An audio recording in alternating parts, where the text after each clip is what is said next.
Hello, folks. Merry Christmas. Happy New Year. So, we are all come together to this wonderful session about API security in 2025. Let's go. So, feel free to join the conversation, comment, provide any opinions, and ask any questions. We'll try to address everything in live via the chat. I'm Ofer. I'm the CPO of Pynt. Was product at several companies like JFrog, Celebrite, and Harman. And with me, Golan. Hi, I'm Golan. I'm a CSO of Pynt, and been doing security research for most of my career, 20 years now. I'm very old, and let's move on.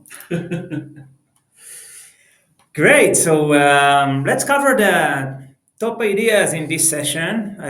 One of the things we actually continue to show to see in the space today is that application doors are more and more APIs, and we see it also in the previous year and expected to grow even next year. We see most of the doors to the application today comes from APIs.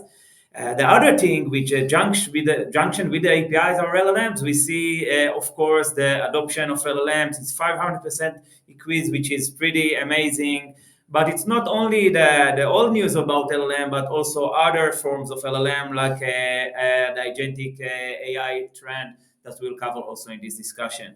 The other thing we want to emphasize as a growing change is the compliance aspect of API security and others that is becoming very serious this coming years.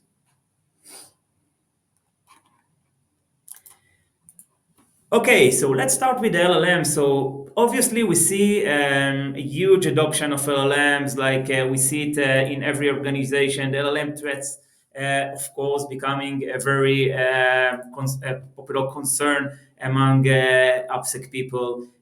We see a growth in LLM usage. We see a lot of issues coming, but not only as part of the conversational AI as we're familiar with, but also we see it as part of the raising vector of agentic LLMs.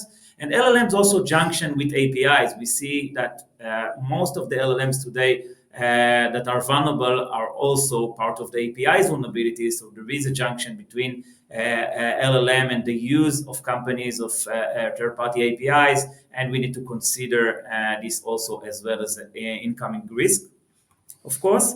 So let's take many, for example, there are many examples of obviously of LLM vulnerabilities, mostly around prompt injection and others. So let's move on to Golan. We'll speak about one of them. Yeah, so LLM was brought to our life and introduced new capabilities that we are all excited about, but they also bring new challenges, new security challenges that we need to be addressed. So there are, we should ask ourselves how different it is attacking an LLM based application versus attacking normal APIs. And we can see totally new attack vector like Ofer mentioned. We can see that prompt injection or jailbreaking is the new kid in the block. Lots of people are abusing it, using it, having fun with it. We see many groups of people exchanging ideas, changing prompts, showing the results, bragging about it. A lot like the web security was done back in the 90s. As I said, I'm old. So, but with the move to the adaptation of agentic AI, we see that the risk is increasing because with agentic AI, let's maybe explain what is agentic AI. Agentic AI is a LLM system and integrated with tools and data sources and other capabilities. And it's been tasked with high-level tasks or higher-level tasks, and all the action is done by the LLM with the feedback loop until the goal is reached. But this in order to achieve this, we got to give the LLM more agency than just a chatbot. And with the agency come risk. With the new capabilities come broader risk. Uh, one thing we can see here in this example And this is a real example from a real-world application that had the prompt injection that resulted in remote code execution. And the way that this is being achieved is just asking the LLM to execute a command on behalf of the attacker. And this is very different than the way we used to attack a system. It's just more like social engineering than buffer overflow. And the impact, but the impact here is as severe as possible. And again, when we add new tools, new capabilities, new agents, or more agency to this system, the risk is increasingly high. Um, Okay, so we have now like a very severe attack vector of LLM, of course, in several forms. Uh, what are we going to do about this attack vector? So first of all, we need to take care of it like early in the development lifecycle. We cannot, as always in security, we cannot just wait to the last minute. We need to do some proactive testing to use this way of testing of also those kind of APIs, not just the plain APIs, and to be able to identify the risk very soon in developing lifecycle. We need to be able to limit the LLM access to our data. Yeah, now LLM can introduce, as mentioned, new risks. So we need to be very careful about which access we gain to this newly attack vector, of course. And of course, we need to implement runtime controls to implement checkpoint at the entry, but also at the exit, in order to be able to control the inputs and the outputs of LLMs today. So those are very important measures. This LLM testing and LLM control should be considered as part of our regular process, of course. of course, and we want it to be as automated as possible. Right? Those are fast phasing application. We integrate new tools and new capabilities fast. We want to be able to test it fast and as often as possible. So we should really consider implementing an automated tool to do this task for us in order to be on pace and secure.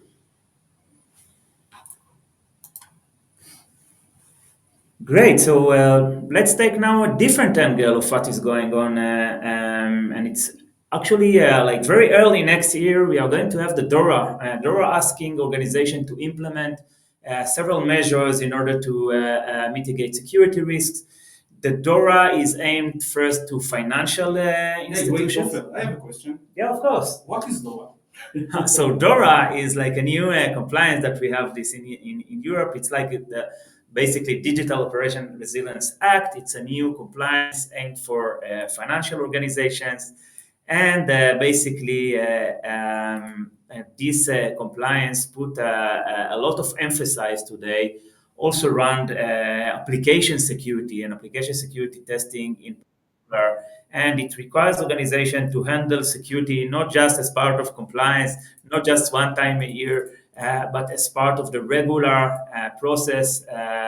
It also has other measures of data transfer, of minimizing risk of data loss, prevention of leakage of information, and protecting data. But a big emphasis is around testing of application early in the development life cycle. So now it's not just a recommendation; it's part of a compliance. So this is actually a change that is going to be introduced early next year. And as we know, it starts from the financial industries, but it will become practice also for other industries as well. Golan, do you want to add more? Yeah, it's actually put more responsibility on the shoulder of the vendors. Are expected to use secure products, and they are expected to be blamed or responsible in any case of a breach. This requires organization to have more robust, more considered security strategy. And the fact that we are starting with the financial organization that are already really aware and really take security as something very, very important to the business operation. And it's a good start. But I totally agree with you, for I think we can see it going to other vectors, other sectors, and so just the first step. Of course. So what we actually should do today? So we know for many organizations that the only thing they are doing actively is like a periodic pen test. It can be once a year external pen test. Sometimes there are some red teams that are trying to chase applications and the APIs, and they're doing it like just once a release or once a major milestone. We actually now need to take more care about involving tests as part of the regular SDLC process. We know that mostly in SDLC there are static scans that are embedded as part of the process. Now we expect to have more need for automated application pen test as part of the development process, not just periodic measure. And another aspect of it is even before the testing, we need to identify which risk we have. We know that there is a challenge today in organizations to be able to cope with the discovery of application, discovery of APIs. We see a lot of organizations with a distributed system that have multiple applications and blind spots of APIs. And it's not just to discover and know about them, it's also to understand the risk that any application or any API pose today. They need to have a complete gap analysis of the areas that they see those APIs and those applications. Sometimes you see APIs in production that are not documented. Sometimes you see APIs that are going to be in production and are not tested. So as a security owner, we need to understand the picture, the risk around the applications and APIs, and that's the second step also, then, of course.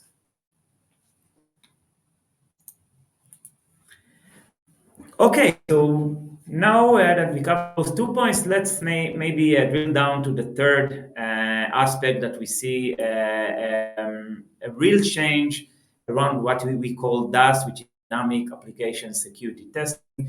And we know the traditional DAS tools are more focused on web-related vulnerabilities, mostly those like old gen tools are very hard to consume. They require from you to be a security expert. Mostly they're used by security teams.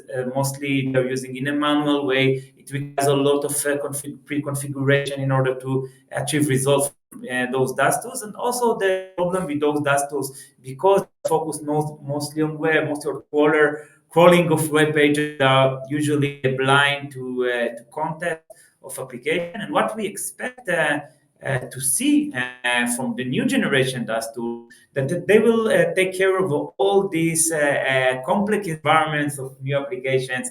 We see applications covered not just by web, but also APIs are everywhere as part of the microservices, many connections inside applications, LLM that is being used as part of those applications.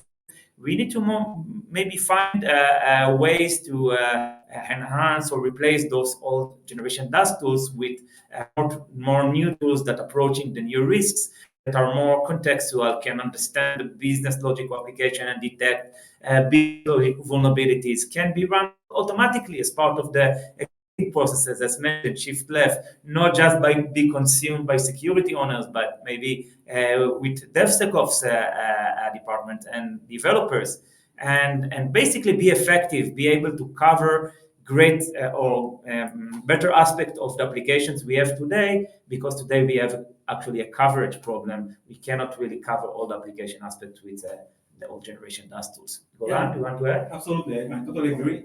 We have DAS, the generic DAS of the old DAS, and can't cope with the current challenges for the APIs, from LLM to a business logic issue. So we got this issue, we got the coverage that cannot be done properly. We also have they also suffer from code coverage, because they oftentimes don't produce the needed input for the API in order to reach those deep parts of your code that need to be tested. And the other aspect is, of course, the integration with the existing modern process of development. Those tools are not designed to work in the CI. They are too cumbersome to do so, too slow. The results are not super accurate all the time, require manual analysis. So not fit to this modern environment. And we see a new generation of DAS coming on that overcome all these issues and are also first they are well integrated with the current or the modern way of developing applications, and they are able to cover all the new cases, all the for APIs and elements. What is so special about APIs that we need to now like treat them totally differently that we treated the web till today? Yeah, so if once when you come to test a web application, you you can have a bot doing most of the interaction with the application for you. You can have it pressing links, filling some forms, submitting those forms, and pulling the resources needed in order to this web app to run, like libraries, external libraries, scan those libraries to see if they are vulnerable, scan those different endpoints to see if they are vulnerable to normal code injection and stuff like that. But when it comes to a new generation, first you can't use a simple crawler. You have to use a web-based crawler because in order to support the SPA, which is a single page application, you need some agent that is able to run JavaScript. And this is one thing. And the other thing is if the API has no web interface that should consume it, then you should be able to produce values that are adjusting correct for this API. So you can get all the functionality being triggered for you to be able to test it. You need to understand which are the how the authentication is done, and you need to understand how you should use different users in order to have a deep coverage of your testing. So all those challenges weren't existing in the when the Dust was first designed, and are major part of the current problem. And so these are the, I think, the major issues. And what regarding the inputs that are required, if you know from web scanning tool that mostly it started from crawler in order to try to hack the system. What is needed from the API? Why, for example, actually Swagger can help you to detect those issues? Well, depends how we use the Swagger. If you're just playing the Swagger and putting random data instead of in the parameter values, stuff like that, you probably won't be able to do proper testing of the API because you didn't provide the needed information for the API to start working. So if you didn't do the authentication correctly, you didn't provide the authorization correctly, then you won't test the endpoint at all because you get an error that the authorization was not done or was not done correctly. And if you didn't provide a resource ID that exists in the database, then you won't be able to test the code that handles this resource. So those things are missing, and in order to achieve those things, you need the new capabilities, new approach, um, and this is the new DAS actually. Those are the new DAS to Thank you, Golan. So as mentioned, feel free to drop any more questions or any other aspects on the chat.